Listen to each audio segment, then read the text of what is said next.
We've been setting up real reconciliation sessions, listening sessions, learning from community about how we can, restore that trust. It is going to be a long process, but I am committed to making sure that we do that. Well, that's Seattle's interim police chief, Adrian Diaz, talking about what is next after a story that has blown up for the SPD. We're talking about a ruse used by Seattle police officers in the summer of 2020, where they said that the violent extremist Proud Boys group had shown up to a protest. This was not true. So, what does this mean for the SPD? And also, what does it mean that the Regional Homelessness Authority is talking about a possible increase in the number of homeless people in our region, a huge one at that? All that and more coming your way on Seattle News, Views, and Brews, your coffee break political podcast. I'm Brian Callanan. I'm a host on Seattle Channel. The views expressed here are my own, and I am joined by none other than, let's see if we can bring him in here. Is it time for David Croman? There he is from the Seattle Times. David, great to be with you here once again.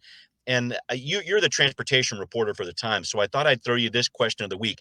What is your favorite mode of transportation to use? Not necessarily report on. That might get confusing here, but what's your favorite mode of transportation to use? Well, I like biking because I appreciate the agency that it gives me, and even if it takes a little longer, I know every time exactly how long it's going to take. Plus, I get exercise along the way, so I love it. I'm a biker. I love it. I am too. I am too. It's not always easy in the monsoon season here in the Seattle area, but I totally appreciate that. Well, thank you for that, sir. Thanks also to City Grind Espresso, our background noise sponsor for the audio podcast. Check them out on the first floor of City Hall. Also, thanks to owner John and Riley there. Please do support them, other small businesses too. Thanks to our patrons. Leon just became a patron to support the show. Thank you very much, sir. And patrons at the $10 level are able to join our mug club. David, you will have this next week, I promise. I'm getting it out there. It's just taking its time. I don't want you to go thirsty here. But our mugshot of the week is this from Lynn, all about the tea. And that's an important news update here, folks. These mugs can be used for coffee, tea, you name it. Thank you, Lynn, for your support. Keep on drinking that tea. If you want to support the cause of independent journalism, please do. Check out Seattle News, Views, and Brews on Patreon. Finally, thanks to Converge Media, the video version of the podcast is on Converge Wednesday nights at 7. All right, we're going to get rolling with right here, right now. Well, things are getting rolling slowly but surely for the Seattle City Council here in the middle of January. A number of committee meetings canceled this week, a few items, though, on the full council agenda of note. And one piece I found interesting here, David, a resolution laying out where all the council members will be assigned in terms of committees. We're talking about state, county, city committees, too. Why is this important? Well, these committees are where policy gets crafted before it comes law. And one assignment I thought was very interesting here. Council members Herbold and Lewis are now assigned to the governing committee that oversees the King County Regional Homelessness Committee. Now, Lewis was on this committee before. Mosqueda Morales are alternates here. Over the last couple of years, the council president has played a role on this committee, but Council President Juarez has opted not to be part of this group. I just wanted to ask, how do you see council members Lewis and Herbold trying to influence the RHA, which is arguably one of the most important policy relationships that the city council has in our region?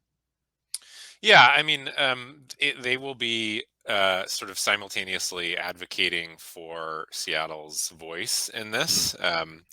Because I mean, I think that's going to be sort of the most challenging thing about the success of this regional homelessness authority Right, is which we'll how talk do more you about in a minute. Yeah. right. And so Councilmember Lewis has been well, both of them really, but Councilmember Lewis in particular over the last couple of years has been really front and center on the homelessness issue. I mean, he's been his committee assignment has been considering and introducing a lot of policy related to homelessness, and he has been kind of pushing in particular of late more construction of tiny home villages and things like that to create emergency response, which actually could be sort of an interesting I don't want to call it a conflict, but No, but I know the RHA's had some issues about that. Yeah. right. Yeah, the RHA has Mark Dones has raised some questions about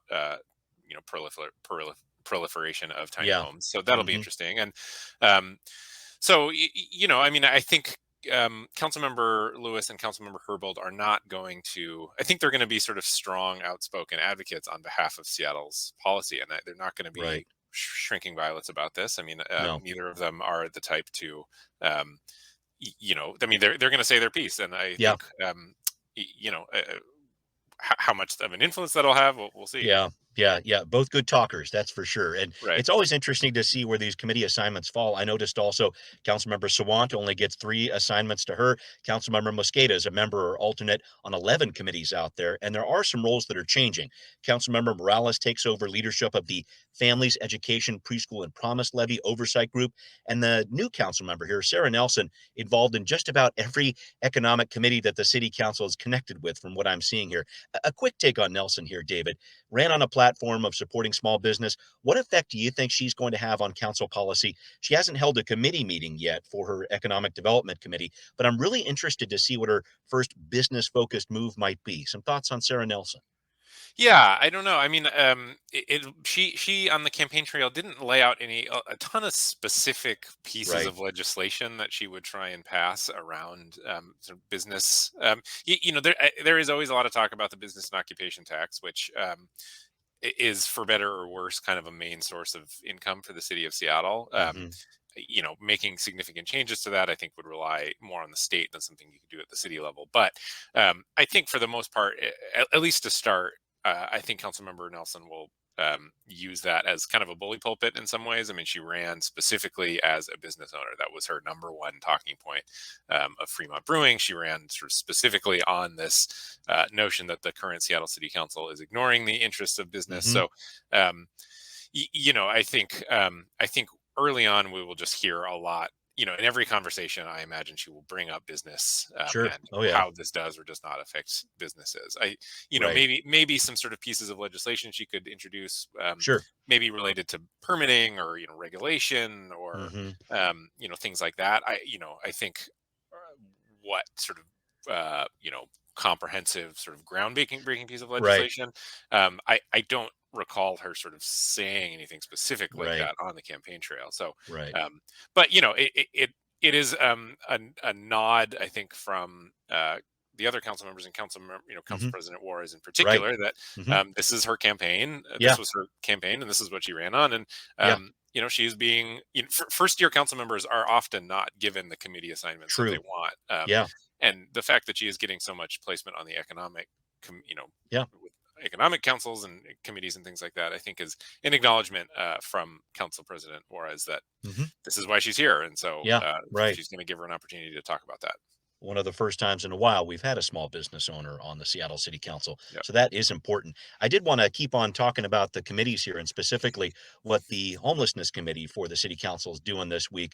The King County Regional Homelessness Authority will be presenting to the city council's Public Assets and Homelessness Committee later on this week for the first time. And David, I thought there was plenty to pick apart here with the RHA's presentation here. They're talking about overhauling how we measure how many homeless people are in our region. This is really interesting here because the RHA is making mention of a King County report from 2019 that said we may have 45,000 plus homeless people in our region, which is more than 3 times what we had during the last point in time count. So the RHA is talking about getting better data. Mark Jones has been talking about this a lot, wants to get a full list of names, get this bid out for a new measurement system by next year. But I'm just trying to encompass this, David. How big of a project is this that the RHA is trying to take on when it comes to measuring just how many homeless people we have in our region? Yeah, it is a big project. The point in time count before was kind of part of a federal um, Department of Housing and Urban Right. Development Hmm. requirement that cities Hmm. had to do this. But Right. for years, I basically every year I'd write some story about what this Yeah. count says, and then every year the lead of that story would caveat to no end that Yes. This basically is everybody not. in Yeah. Hmm. basically everybody involved with this count acknowledges it's an undercount. Absolutely. It is not very scientific because No. it's was mostly for years dependent on volunteers to come out and basically walk the streets of Seattle and count. Yeah. And they would you'd see a car and it would have foggy windows, and then Yeah. So that's it. Hmm. therefore you're supposed to assume that there are two people living in that. Right. If it was nasty weather, you'd have fewer volunteers that Sure. year. Yeah. Maybe people would I've been sort on of a couple accounts. It's yeah, exactly what you're talking same. about here. It can be a very subjective thing for the volunteer that's out there. And so, the reason it was valuable was you could establish some baseline and sort Right. of ba- using that baseline, see which direction the numbers were moving. Again, Sure. fairly unscientific, but Hmm. I think it was more seen as, yeah, let's establish a baseline, and then we can see if what we're trying to do is making a difference. Right. Um, what's tricky about having a new count now is you Yeah. don't have that baseline anymore. You're Right. creating a new baseline, but the Hmm. theory is it will convey more clearly just how big the problem is. And Sure. I think most people who participated in the point in time count probably would have pegged it at somewhere like 3 times the number Yeah. that they're Yeah. actually counting, Yeah. and hopefully it's a more accurate count. And from here on out, you have a more accurate sense of whether certain policies are making a difference or not. Yeah, it's so difficult to think about this. I just know in the different stories I've done at different camps of people that are homeless or whatever else, just trying to find some sort of identification for a person who's in a camp like that is very difficult. Sometimes those IDs have been lost, stolen, etc. It's very difficult to talk about what the RHA is wanting to do here, which is, oh, say, okay, this person, this name was here at this location, whatever else.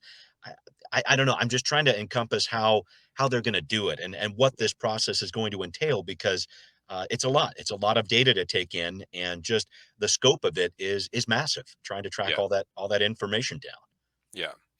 And I think one big thing though that they're trying to do with Hmm. this new count is the kind of the in the world of best practices, having a quote by name list is kind of high up on that. So when a lot of people, when they talk about things that have worked for homelessness, they point to veteran homelessness, actually, which is the one kind of, I wouldn't say bright spot because we're talking about homelessness here, but an area in which there appears to have been some significant progress in actually reducing the number of veteran homelessness. And part of the Hmm. reason they're able to do that is they have they have a very clear accounting of who these people are, and then therefore what they need. And Mark Doan's the new director of the, or not new anymore, but the director of the King County Regional Homelessness Authority, has been talking about the need for a by name list for a while. And so I think having a kind of more data driven and clear sense of how many people are actually out there is a first step in moving toward knowing these people by name, and then Yeah. knowing exactly what it is that they need to no longer be homeless. Right. And I think it'll be interesting to see how this relationship plays out between the Seattle City Council and the RHA because the RHA was asking for a little bit extra money from the Yeah. council and the budget process of last year didn't get all that money for a high acuity shelter that they were talking about in the downtown region or possibly outside of the downtown region of Seattle. But I see this relationship kind of forging ahead over the next couple of months here. I really want to say that we could see a I'm not quite sure how to describe it, David, but Woodland Park, we've heard a number of council members say this is the highest priority place right now in terms of homelessness encampments. I just wonder how the city, how the RHA is going to work together on a project like that, because there's a lot of focus in the city on that. And I think there's going to be a lot more focus now on the RHA being a partner in that cleanup effort, whatever you want to call it, in terms of what's going on in Woodland Park. Just your thoughts about the relationship between the council and the RHA going forward. A lot of scrutiny, I think, in the first few months of 2022. Yeah, there will be a lot of scrutiny. I mean, it's tough because they're trying to build this plane as you know As it's they're trying flying, yeah. as it's flying. I was going to say as it's flying, but I almost want to say as it's as it's on fire. I mean, this Yeah, is right, a, right. a crisis, an Not emergency of something worth laughing homelessness. about. Yeah, And they're, mhm, yeah, no, I mean, the the metaphor, silly as it is, I mean, it's this emergency crisis, and we have been trying to deal with it for a long time. yeah, And so ideally you create a system that is prepared for a crisis. You're not trying to create the response in the middle of that crisis, but that's right, really what the King County Regional Homelessness Authority is doing. And yeah, and part of the what's so challenging about it is it takes time to set these things up. There's mhm, a lot of bureaucracy, and especially in this. I mean, you have you know parts of the city of Seattle basically shutting down operations right, in favor of this new authority and yeah, shifting huge amounts of money. And then it took them a long time to hire Mark Dones, mhm, longer than they wanted, and then yeah, they wasn't had their to, top choice, yeah, mhm, right, and then they had to hire up a whole host of new people. right, It's just the reality of setting up a new governmental agency. It takes a long yeah, time.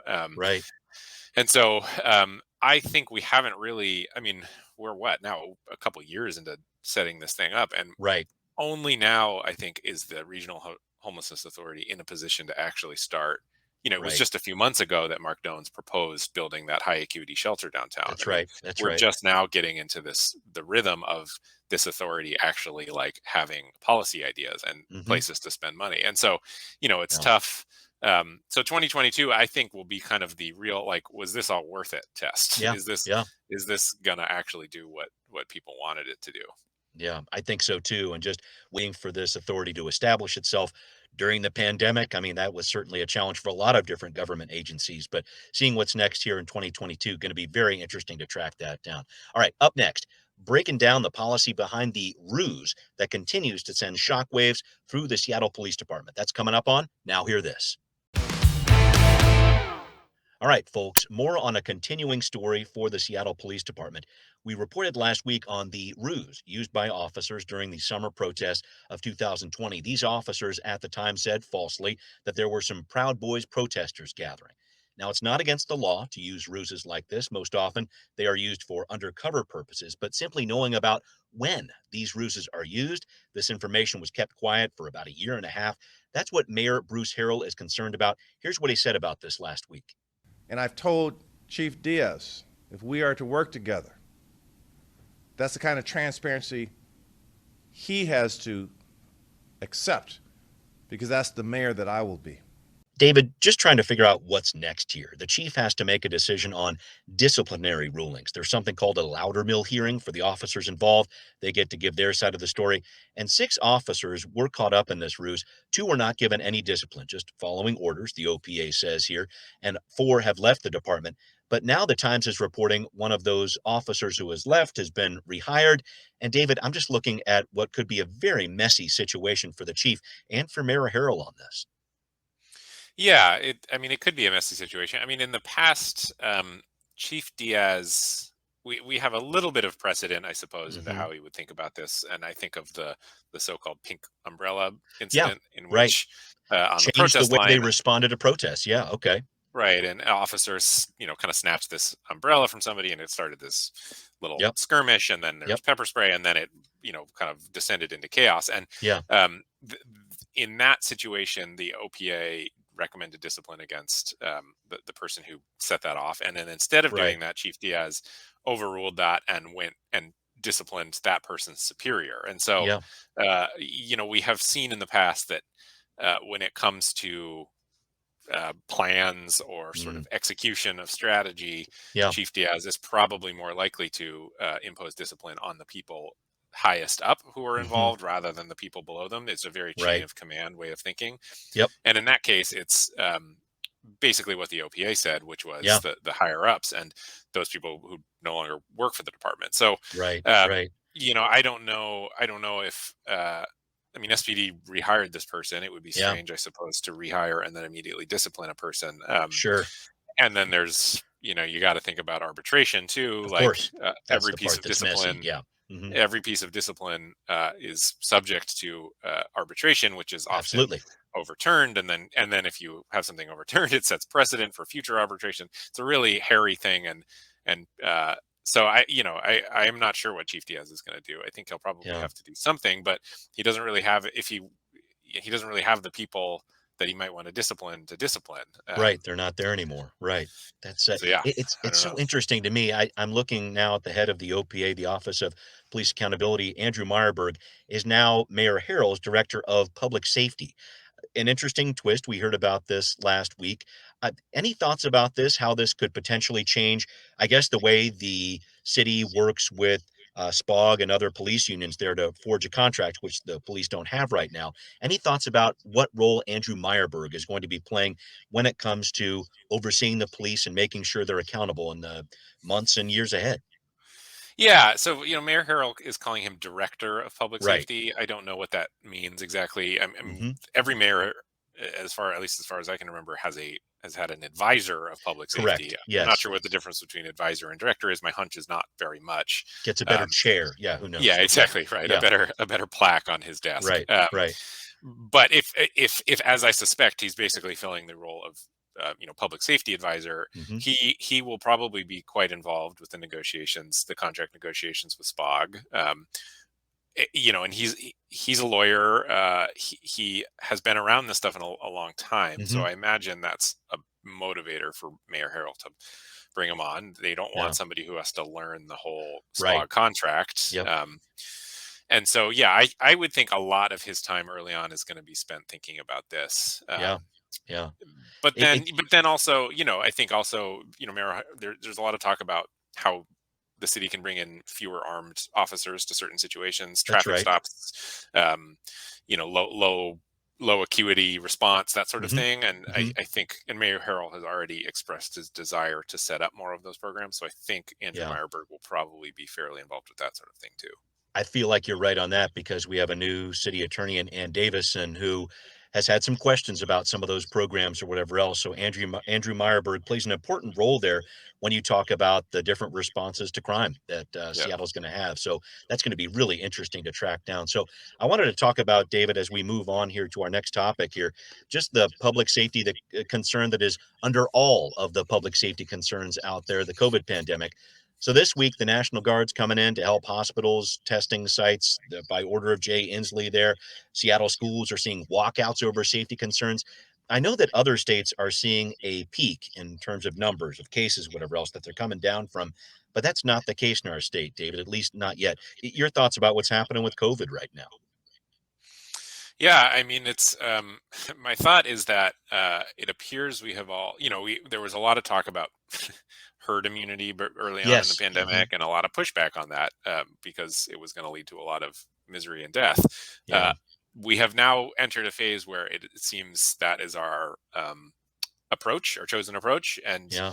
be, and we are clearly in a much better situation than we were early in the pandemic because we have Hmm. vaccines Yes. and boosters and better care when people are in hospitals. So it is not the same, but the Mm. reality of Omicron is it has turned the response into basically a herd immunity one, which is we're all Yeah. waiting for the peak to hit a peak and then for that Right. to turn down. And but without a lot of changes to policy in between. So that Right. tells me that we are just hoping that enough people do not end up that enough people get infected and do not Yeah. end up in the hospital, and that therefore Right. that will start to drive down the cases, which might happen. But Yeah. just the reality of the situation is our policy response now is pursuit of herd immunity, Right. Right. and that has fingers crossed, and Mm. hopefully that does not lead to as much death because maybe Yeah. Omicron is less severe and more people are Yeah. vaccinated and things like Right. that. Right. But Right. Right.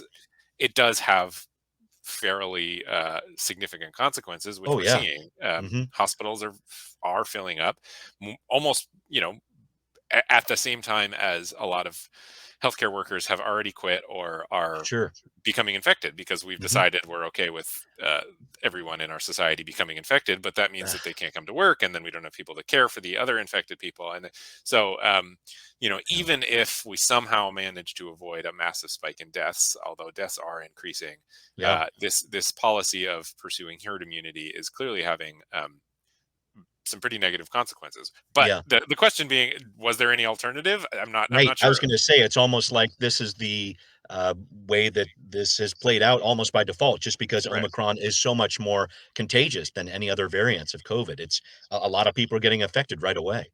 Yeah. Yeah. And I this is not a endorsement one way or the other of Mhm. any certain policies, but there have been some people who have raised the question of maybe trying to avoid this at this point will actually just create more protracted. Mm. Will Yeah. just protract it even longer. So Mm. I mean, again, this is not commenting on the I decision gotcha. to do one way or the other, but the Hmm. reality is this is a policy of herd immunity at this point, Yeah. and Yeah. that is a fact, and the result of that is a lot of societal challenges. Yeah. And Again, I was whether or not there was an alternative, I don't Yeah, know. right, right, right. And I just looking back at the schools issue real quick, I know the Seattle Public Schools leadership is saying you got a lot of parents who are saying it's not safe for our kids to go back to school, but you have just as many parents, according to the SPS, who are saying, you know what, it really wasn't healthy for our kids to be out of school either. So Right. again, this is a policy discussion we've had for what, 2 years now, really, when it comes to COVID. But yeah, that the schools, I think, are another crisis point. You've got the healthcare piece of it, of course, but the schools are really where we're having this discussion, and it's tearing families apart. This is a really difficult one. Yeah, no, absolutely. And but and it is often framed as a choice between Yeah. opening schools or closing schools, but sometimes it's not a choice because there's just simply a lot of the closures we've seen are just because there's no staff, Right. because the teachers themselves are getting infected, or That's the right. kids, you hear reports about 10 of 30 kids showing up to school on some days. It's Yeah. just we are in a position that I think is really uncomfortable for everybody, which is that we're kind of not in control of a lot of these decisions. The Yeah. virus is making these decisions for us sometimes. Yeah. So, even if, again, we're able to avoid mass death, Yeah. it is dictating our lives right now. Very true. Very true. Very true. All right. Well, thank you for that, David. And up next, since when did plowing snow turn into a partisan discussion? David's got the scoop. Maybe needs a shovel too. We're going to see what's up on Transportation Talk. All right, well, David, an interesting twist on the snowplow saga of this winter. So last week, the state DOT really battling with Kittitas County. Crews there were offering to plow some roads in a big storm, but that county doesn't have a vaccination requirement for its workers like the state does. So that coordinated effort between Kittitas County and the state DOT did not happen. Senators Judy Warnick, Curtis King from Central Washington, really letting the governor have it on this one. David, if you could, please try to plow through some of the bumps on the roads. What's going on here? I mean, it's fascinating to me that we live in a time when, snowplowing and snowplow response has somehow managed to fall into this sort of ideological space, which is, mostly because of vaccine mandates. Yes. There are a shortage of WashDOT has a shortage of staff, and WashDOT has said that and has admitted to that. Yeah. And that has meant that especially some kind of rural roads and things like that might not be plowed as quickly. But Sure. where this fight has become is why that is the case. WashDOT and mostly Democratic legislators say, well, this 30% of our staff were of retirement age, and we're seeing departures before this. The pay isn't great. There's a lot of demand. I mean, they're saying this is sort of a complicated issue. While at least in the legislature, mostly Republican legislators and are saying, well, this is because of the governor's vaccine mandate that we have lost staff and is creating problems. And so it's interesting that, and so I think that kind of spilled out into view in particular with Kittitas County. They released this kind of broadside on WashDOT saying that they had offered, there's a state road in Kittitas County that they had offered to help plow. WashDOT said no, because you can't attest to your staff's vaccination status. I mean, a lot of this, again, the state went ahead and hired a contractor. The roads have been plowed since then. The state says what Kittitas County, that they were overstating the problem, that the road was in fact passable. Kittitas County, the commissioners that I talked to said, no, it wasn't. It was unsafe, and this is created inefficiencies. But it just becomes this kind of it became somehow a state highway near Ronald, Washington, has somehow become a ideological battle point, which is ground zero. Okay, yeah, exactly. Not where I had anticipated we'd be. Oh boy. Well, who knows? I'll meet you at the brick. We'll talk all about it if we can get through the pass at some point. All right. Well, David, to wrap up the show, I've been noticing on Twitter a wonderful online rant from you about an improperly judged spelling bee. Now, I love spelling, one of my favorite subjects. I wish I could have taken it in college. What's going on here? This was interesting to see. Well, I have become hopelessly obsessed with the New York Times spelling bee. Yes, game. That little bee looking. Yes, yeah, honeycomb. Looks like a honeycomb. Yes. While everybody else is into Wordle, I'm still into spelling bee. And great. There was a word the other day. I was so close to getting like a queen bee when you get all of them. And there was a word that I thought was finally going to push me over, and it was choro. It's a kind of music that I only know about because my mom actually plays clarinet sometimes and plays choro music, and so I know that it's a thing. Choro, I believe. Yeah. Yes. Okay. And they wouldn't give it to me. They didn't count it. So it's the only time I've ever considered complaining to an editor of a newspaper. We gotta push this one through, David. I mean, you keep spelling. I'll keep checking what you're doing there. But that's great. Keep up the good work, and thank you as always. Thanks also to our patrons. Thanks to everybody who's listening. It's Seattle News, Views, and Brews, where you can always find out what's brewing in local politics. Subscribe on iTunes, Spotify, wherever you might listen. Again, please do support the show on Patreon. Always appreciated. Thanks for watching on Converge Media 2. We will see you next time. Seattle News, Views, and Brews is an independent production of Callanan Media Services. Copyright 2022.